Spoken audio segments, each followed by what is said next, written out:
자, 안녕하세요. 17장 마지막 강의를 시작하도록 하겠습니다. 자, 이번 절에서 우리가 알아볼 내용은 도움을 이용해서 손 메시지를 작성하는 방법에 대해서 한번 알아보도록 하겠습니다. 자, 우리가 앞서 두 번째 절에서는 SAAJ를 이용해서 손 메시지 자체를 직접 생성하는 방법에 대해서 알아봤어요. 자, 이번 절에서는 손 메시지를 이제 SAAJ를 API를 이용해서 직접 생성을 하긴 할 건데요. 자, 미리 손 메시지가 작성된 어떤 도큐먼트가 있다라는 가정하에서 그 도큐먼트를 돈 방식으로 읽어드린 후에 그 돈 방식으로 읽어드린 그 도큐먼트 객체를 손 메시지에 첨부해서 웹서비스로 호출할 수 있는 어플리케이션을 구현하는 방법에 대해서 한번 알아보도록 하겠습니다. 자, 우선 돔을 이용한 손 메시지 작성하기 위해서 여러분들은 우선 돔 객체를 생성하셔야겠죠. 자, XML 문서를 읽고서 돔 방식으로 돔 객체를 생성하셔야 돼요. 자, 두 번째로 이 생성된 돔 객체를 돔 소스 객체로 생성하시면 됩니다. 그 다음에 메시지 팩토리 객체 생성하고 손 메시지 객체 생성한 후에 손 메시지 객체로부터 소 파트 객체를 생성하고 이 소 파트 객체에다가 돔 소스 객체를 첨부하시면 동일한 손 메시지가 생성이 되게 됩니다. 이제 그 손 메시지를 이용해서 웹 서비스로 호출하실 수가 있겠죠. 자, 그럼 어떻게 이루어지는지 한번 보도록 하죠. 자, 우선 이 시나리오의 가정이 한 가지 있습니다. 자, 어떤 가정이 있냐면 우리가 앞서 절에서는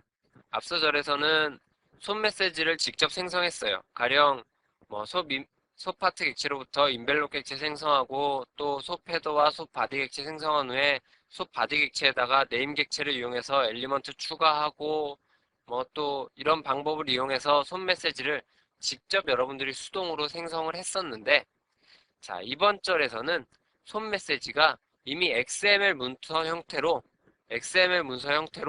손 메시지가 있다라고 가정을 하는 거예요. 자, 그래서 이렇게 XML 형태로 그 손 메시지가 XML 문서로 저장되어 있는데 이 문서를 읽어서 손 메시지에 첨부한 후에 여러분들이 웹 서비스로 호출할 수 있는 방법에 대해서 다루고 있는 겁니다. 자, 그래서 이런 방법을 이제 여러분들께 설명드리려고 하는 거예요. 자, 우선 도움 방식을 이용해서 XML 문서를 읽어드리기 위해서 첫 번째로 여러분들이 도큐먼트 빌더 팩토리라는 객체를 생성해야겠죠. 자, 도큐먼트 빌더 팩토리 객체를 생성했으면 자, new 도큐먼트 빌더라는 메소드를 이용해서 도큐먼트 빌더 객체를 생성하셔야 돼요. 자, 도큐먼트 빌더 객체를 생성한 후에 도큐먼트 빌더의 파스 메소드를 이용해서 XML 문서를 인자로 넣어주면 XML 문서를 파싱한 후에 도큐먼트 객체를 얻을 수가 있겠죠. 자, 도큐먼트 객체를 얻었으면 여러분들이 이제 도큐먼트 객체를 이용해서 돔 소스 객체를 생성하실 수가 있습니다. 자, 이제 돔 소스 객체를 생성하면 여러분들은 이제 손 메시지를 작성하기 위한 준비가 끝났어요. 자, 이제 그럼 손 메시지를 작성하기 위해서 메시지 팩토리 객체 생성하고 메시지 팩토리 객체로부터 손 메시지 객체 생성하고 손 메시지 객체로부터 소 파트 객체를 생성하실 수가 있겠죠. 자, 소 파트 객체에다가 앞서 생성한 돔 객체를 첨부해 주시면 되는 거예요. 소 파트 객체의 set content라는 메소드를 이용해서 인자로 돔 소스 객체를 이와 같이 인자로 넣어주시면 XML 문서를 읽고 파싱한 XML 문서가 손 메시지에 그대로 첨부되게 됩니다. 자, 그럼 이제 이렇게 생성된 소 파트 객체를 이용해서 여러분들이 웹 서비스를 호출하실 수가 있는 거예요. 자, 그럼 한번 전체 소스 코드를 한번 보도록 하겠습니다. 자, 우선 전체 소스 코드를 보기 전에 이와 같이 웹 서비스로 호출하기 위한 손 메시지가 문서 형태로 작성되어 있는 거예요. 문서의 이름은 손 메시지.xml 파일입니다. 이와 같이 웹 서비스로 호출하기 위한 손 메시지가 XML 문서로 작성이 되어 있다는 가정을 하고 이제 프로그래밍을 해보도록 하겠습니다. 자, 우선 여러분들이 첫 번째로 손 메시지.xml 파일을 파싱을 해서 돔 소스 객체를 얻어야겠죠. 그래서 첫 번째로 도큐먼트 빌더 팩토리 객체를 생성한 후에 도큐먼트 빌더 객체를 생성하고 도큐먼트 빌더 객체의 파스 메소드를 이용해서 XML 문서를 파싱해서 도큐먼트 객체를 얻으실 수가 있을 거예요. 자, 도큐먼트 객체를 얻었으니까 이제 도큐먼트 객체를 이용해서 돔 소스 객체를 생성하시면 됩니다. 자, 이제 XML 문서를 읽고서 돔 소스 객체를 생성해 놨어요. 자, 그럼 이제 손 메시지를 작성해야겠죠.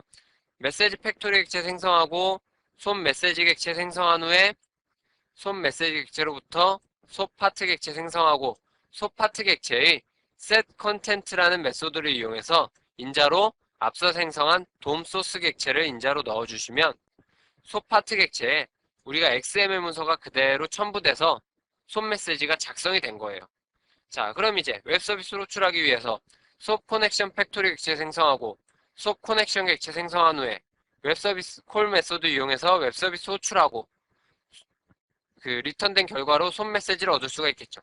손 메시지 얻었으니까 이제 손 메시지 파싱해서 어떤 결과 값을 출력해 주시면 되는 거예요. 자, 그럼 결과가 어떻게 되는지 한번 보자고요.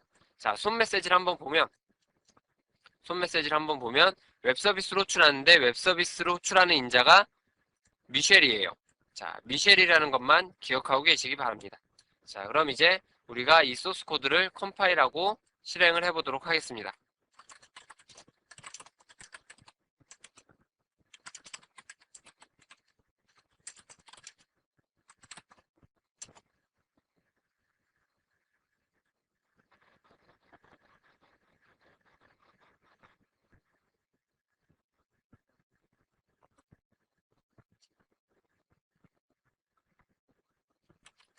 죄송합니다. 오타가 있었네요.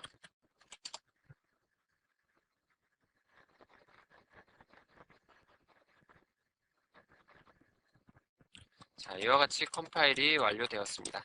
자, 그럼 실행을 해보도록 하겠습니다.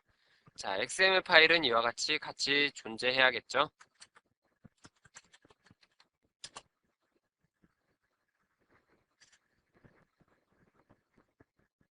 자, 실행을 했더니 이와 같이 hello 미셸이라는 응답을 얻을 수가 있었어요. 자, 우리가 웹 서비스 호출할 때 인자로 미셸이라는 인자를 전달해 줬죠. 자, 그래서 결과가 이와 같이 미셸이라고 결과가 돌아왔습니다. 자, 이와 같이 여러분들이 XML 문서가 어떤 손 메시지로 전달하기 위한 XML 문서가 따로 존재할 때 이 문서를 이용해서 웹 서비스를 호출하실 수가 있어요. 자, 이거를 우리가 다시 한번 다른 방향에서 한번 조명해 보면 돔을 이용해서 웹 서비스를 호출할 수 있는 손 메시지를 만들었다는 것 자체는 여러분들이 이렇게 뭐 손 메시지가 파일 형태로 존재하지 않더라도 돔 방식을 이용해서 뭐 엘리먼트 만들고 또 어트리뷰트 만들어서 손 메시지를 돔 방식으로 작성한 후에 소 파트 객체에 여러분들이 작성한 XML 문서를 추가해서 웹 서비스를 호출하실 수도 있다는 거예요. 그래서 우리가 전 시간에는 직접 SAAJ API를 이용해서 직접 손 메시지를 만들어 봤고 이번 시간에는 돔 방식을 이용해서 손 메시지를 만드는 방법을 알아봤습니다. 자, 이걸 잘 이용하면 이와 같이 손 메시지가 문서 형태로 존재하지 않더라도 우리가 여기서 도큐먼트 객체를 얻었죠. 이 도큐먼트 객체의 엘리먼트 뭐 전부 다 쭉 작성한 후에 손 메시지를 직접 작성한 후에 돔 방식으로 여러분들이 돔 소스 객체를 생성해서 그 도큐먼트 객체를 이용해서 웹 서비스를 호출할 수도 있겠죠. 이와 같은 방법을 이용해서 여러분들이 손 메시지를 작성할 수도 있다라는 겁니다. 자, 그래서 우리가 이번 17장에서는 SAAJ API를 이용해서 직접 손 메시지를 수동으로 작성하고 웹 서비스를 호출할 수 있는 클라이언트 프로그래밍 방법에 대해서 알아봤습니다. 자, 그래서 17장은 여기까지 마치도록 하겠습니다. 자, 수고하셨습니다.